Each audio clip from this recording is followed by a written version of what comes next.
I've been surprised at how high the wellbeing scores have been coming out of this drought. And I've asked a couple of the farmers, why are your wellbeing scores so high? Why aren't you more stressed? And they've come back to me with, well, I've got a plan, I've got a support group around me. What is there to be stressed about? Kia ora. In Extension 350, farm consultants are an integral part of farmer-to-farmer learning. I'm Chris Neal, and now it's time to hear what our consultants have at the top of their mind. My name is Kim Robinson. I'm an AgFirst consultant in Northland. I've been involved with the E350 project from the outset, but more recently I've taken over the Southern Northland Dairy Cluster.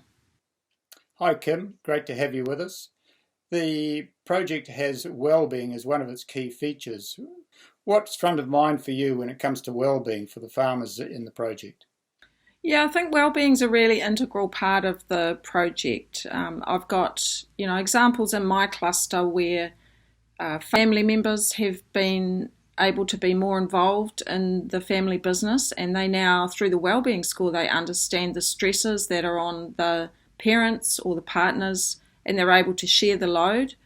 Also, the younger generation are learning those skills on how to cope with stresses, and I think that will set them up really well for a career in the industry. How important is the wellbeing component to fit in with the other two planks of the project, being farm profitability and environmental sustainability? I don't think you can have any of those being successful without each other. If you've got people that are under stress, they're not going to make good decisions, they're not going to necessarily take the actions that are required in some of those other planks, and they're just going to have different drivers for their business. So wellbeing is a really important part in the system. Within the project, you have mentor farmers working alongside your target farmers. How do you see them contributing to progress with wellbeing for your target farmer? Well, one of the key pieces of the project has been the use of the wellbeing score, which is a score of 1 to 10 that the farmers rank themselves on for wellbeing every fortnight. And what this has allowed us to do is really fast track that relationship between the mentors and the target farmers. Some of my mentors didn't have a relationship with the target farmer at the start of the project, so they didn't know each other. And by keeping an eye on the wellbeing score each fortnight, it not only gives the mentor an idea of where that target farmer's at, it also allows them to open conversations. And, I've had situations where the mentor has rung the target farmer and said, I see your wellbeing score's dropped, what's going on? Do you anticipate that the mentor farmers will take anything from wellbeing back into their own business? Yeah, totally. I think wellbeing scores become a part of our language now that we use, and in discussions not only with mentor farmers but also in the associate groups. We talk about the wellbeing score, people are comfortable discussing it, and we would never have done that in the past. So I think by putting a little bit of a framework around it, it's become a really integral part of the discussion, and I'm sure that everybody's going to be better off for that.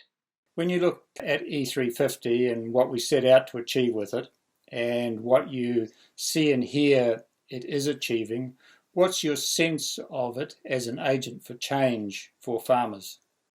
Yeah, I think what E350's done, particularly as a consultant, is it's given us a framework to look at all parts of the business in a more structured way.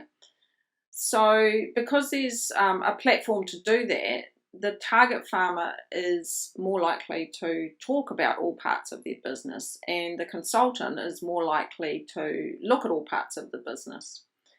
So, wellbeing's now a really integral part of that platform. In the past, we've had physical, financial, environmental, they were all parts of the business, but they weren't really brought together into one place. And now, as a consultant, target farmer and mentor, we know that we can pick pieces out and we can discuss those, but they all link back together in one place at the end of the day. And I think that's really been an outstanding part of the E350 success. Thanks Kim for sharing what's top of your mind for farmer wellbeing in our Extension 350 project. These videos are a conversation and we look forward to your comments. Go safe, stay well.